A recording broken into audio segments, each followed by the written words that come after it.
नमस्कार। हमारे साथ आरसीसी के टीचर राजकिरण सर हैं जो कि सीबीएसई वाले बच्चों को पढ़ाते हैं। तो जैसे कि स्टार्टिंग से ही पढ़ाई कितना मैटर करता है 12th बोर्ड के लिए? देखिए, स्टार्टिंग से पढ़ने का ऐसा रहता है कि उसमें जब भी आप शुरू से पढ़ रहे हैं, एटलीस्ट शुरू के कुछ महीने रहते हैं ना, ज़्यादा नहीं, जो पढ़ाया जा रहा है क्लास में, चाहे आप स्कूल पढ़ रहे हैं, जहाँ भी ट्यूशन्स पढ़ रहे हैं, एटलीस्ट 1 घंटा बस आप देखेंगे या 1 घंटा भी उसको देंगे ना, बहुत है। फिर उसके बाद जब एग्ज़ाम्स पास आने की तारीख आती है, अक्टूबर नवंबर ये सब टाइम से आप फिर 4 घंटे 5 घंटे ऐसा आप करिए।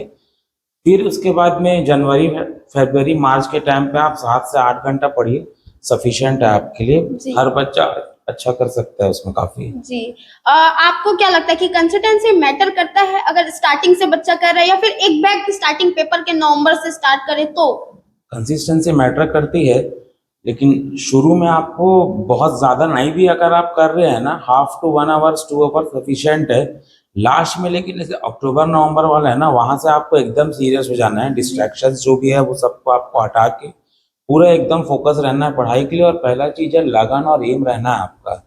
एम अगर है आपका कि आपको ये करना है, ये अचीव करना है, आप में लगन है, तो आवर्स आपको पता ही नहीं चलेगा आप इतना देर बैठ गए जी। करके। जैसे कि आरसीसी रायपुर में फेमस भी, यहाँ से टॉपर भी निकलते हैं बहुत समय जी से, कॉमर्स का स्पेशली। तो आप जी। अपने जितने भी बच्चे उनको कैसे ट्रीट करते हैं पढ़ाई को लेकर, कि जैसे स्ट्रेस भी ना हो और पढ़ाई भी हो जाए, दोनों मेंटेन हो जाए?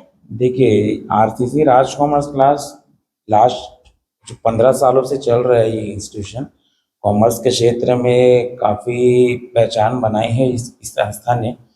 तो 2010 से स्टार्ट हुआ था, तब से लेके आज तक 2025 तक स्टूडेंट्स को मैं एक ही चीज़ बोलता हूँ कि लास्ट में लोड नहीं लेना है अपने को। जी। देखो, सिलेबस अगर ज़्यादा भी है ना, तो इतना ज़्यादा है वो नहीं सोचना है। डेली का हमको जो टॉपिक्स है कि हाँ आज हमें ये करना, आज हमें ये, आज हमें ये, हर सब्जेक्ट को आप 1 से 2 घंटा ऐसा देते हुए चलिए आप।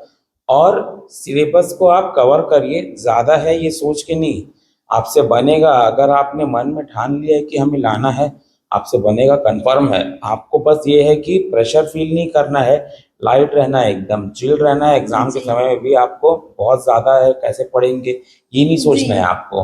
पढ़ाई अपने आप हो जाती है, बेशक इच्छा आपके अंदर से होना चाहिए। क्योंकि मैं जो स्टूडेंट्स को ऐसा रहता है, क्लास में थोड़ा स्ट्रिक्ट रहता हूँ, डांटना फटकारना ये सब होता है क्योंकि ये गुरु धर्म है मेरा, जी। तो वो मैं कर रहा हूँ मैं।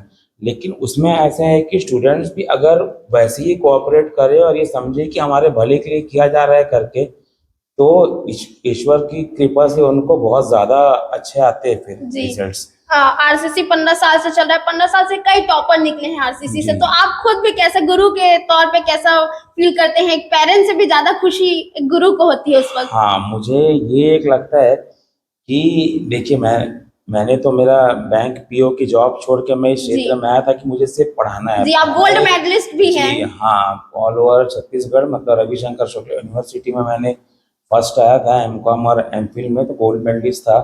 तो शिक्षा के लिए ही योगदान रहा है मेरा हमेशा पूरा जीवन भर। तो मेरा ऐसा कहना रहता है कि स्टूडेंट्स अगर मेहनत कर रहे हैं, पढ़ रहे हैं, तो उन लोग को ऐसा रहना है कि लगन रहनी है, अपने आप में आत्मविश्वास रहना है, खुद के ऊपर विश्वास रहना है कि हम अच्छा कर सकते हैं। कोई स्टूडेंट कभी भी वीक नहीं रहता है, डिपेंड करता है कि उसका माइंडसेट क्या है। जी। अगर उसका माइंडसेट ऐसा है कि मैं अच्छा कर सकता हूँ करके, वीक से वीक स्टूडेंट्स को भी मैंने स्ट्रांग से स्ट्रांग बनते देखा है। जी। और टीचर वो नहीं होता है कि सिर्फ पढ़ा दे।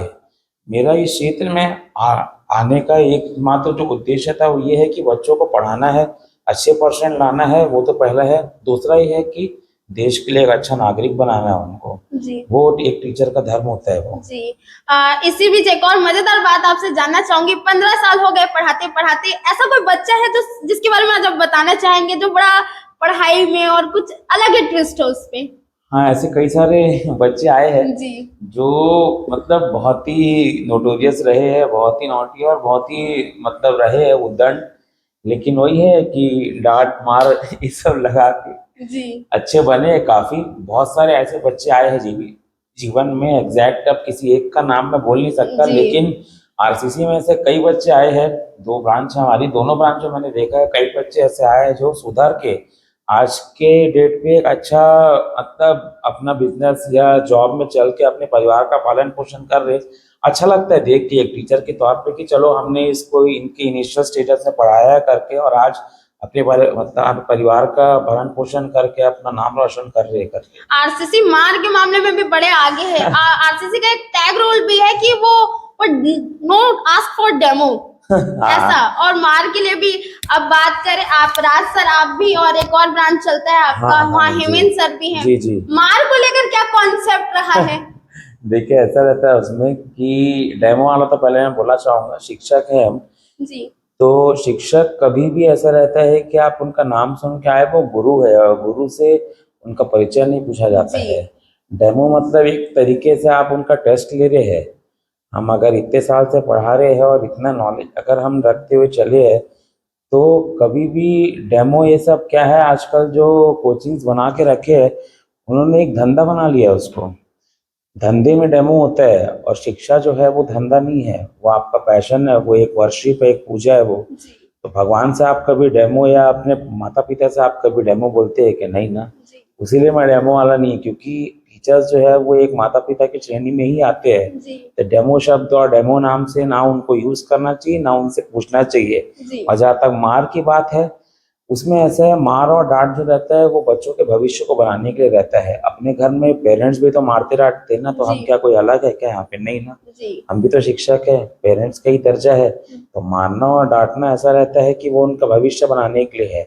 आज हम मार और डांट रहे हैं या जो भी है उन पे चिल्ला रहे हैं, ठीक है, जरूरत पड़ने पे चिल्लाते हैं, मारते हैं, कभी कभी प्यार से पेश आते हैं, लेकिन ऐसा रहता है कि वो भविष्य की एक नींव रख रहे हैं हम। जी क्योंकि अगर डांट मार रहे हैं आज ही हम, अगर उसे थोड़ा सा मतलब एक फ्यूचर के लिए तैयार कर रहे हैं, क्योंकि गुरु की चाट मतलब यहाँ पे जो चाटा है या मार है, वो भविष्य में जो तकदीर के हाथों पड़ने वाला चाटा है उससे तो बेटर ही है, जी। उसके लिए तैयार कर देता इसे है वो। लेकर एक कहावत भी है, मारो धमाधम विद्याए क्षमा छम, जो आप इस कॉन्सेप्ट को कर रहे जी, हैं। जी, जी। वंशिता के बारे में क्या कहना चाहेंगे? 96.2 आया है उनका और आपने उनको पढ़ाया है, और जैसे कि उन्होंने कहा कि आप उनको सबसे ज्यादा गाइड करते थे और जी। लीकर भी थे आप उनको, सब भी बच्चों को पढ़ाया, तो क्या कहना चाहेंगे? देखिए ऐसा है, ये लड़की अंशिता जो है और इसके साथ में और भी जितने बच्चे थे, जी। और भी लोग 80s में आए हैं बच्चे, 70s में भी आए हैं, अच्छा रिजल्ट रहा है काफी। तो स्टूडेंट्स ऐसा रहता है, देखिए पढ़ाता मैं सबको हूँ, जी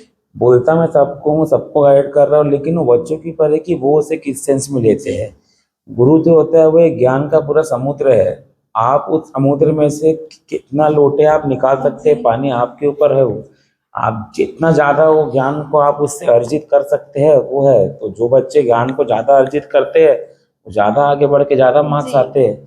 नहीं अर्जित करते हैं, खाली टाइम पास, अरे ठीक है चलो पढ़ना ही तो ऐसा रहेगा, तो वो लास्ट में पछताते हैं वो जी। फिर। आखिरी में ये जानना चाहूंगी कि जितने भी बच्चे अभी पढ़ रहे हैं उनके लिए क्या आप कहना चाहेंगे? क्या आप उनको एजुकेशन मंत्र देना चाहेंगे जिससे वो आप आगे बढ़ सकते हैं अपनी देखिए जिंदगी में? मैसेज एक ही है मेरे स्टूडेंट्स के लिए, चाहे वो मेरे स्टूडेंट्स है या बाहर के और कोई भी स्टूडेंट्स है, लाइफ में ना डिस्ट्रैक्शन मत रखिए। आप स्टूडेंट हैं, आपकी एज है, मौज मस्ती सब आप करिए, लेकिन ये ध्यान रखिएगा कि आपके पेरेंट्स का नाम खराब मत हो आपके किसी भी काम से। जी आपको ऐसी पहचान बनानी है कि आपको आप मतलब आपके पेरेंट्स को आपके नाम से जाना जाए कि फलाने के पापा या फलाने की मम्मी जा रही है, वैसा आपको बनना है, वो ध्यान रखिए। आप काम ऐसा करना है कि घर वालों का नाम रोशन हो करके, घर वालों का नाम गिरे, ये वाला कहीं मत करेगा। परसेंट देखिए ज़्यादा आए चाहे कम आए, ज़्यादा आती है खुशी लगती है, कम आती है दुख लगता है, लेकिन घर वालों की नज़रों में कभी हमारी इज्जत ना गिरे, वो ध्यान रखिएगा। और पढ़ाई की जहाँ तक बात है, आप अगर 1-2 घंटा रोज भी पढ़ते हो और एग्जाम टाइम में जैसे आखिरी के 3-4 महीने में आप अगर 5-6 घंटे का शेड्यूल बना के ही पढ़ेंगे ना, निश्चित है सफलता बहुत ज्यादा अच्छी प्राप्त होगी आपको। जी, बहुत बहुत धन्यवाद सर आपका हमसे बात करने के लिए और नमस्ते, तमाम धन्यवाद। चीजों को बताने के लिए। इसी के धन्यवाद। साथ देखते रहे न्यूज़ 22 भारत। नमस्कार।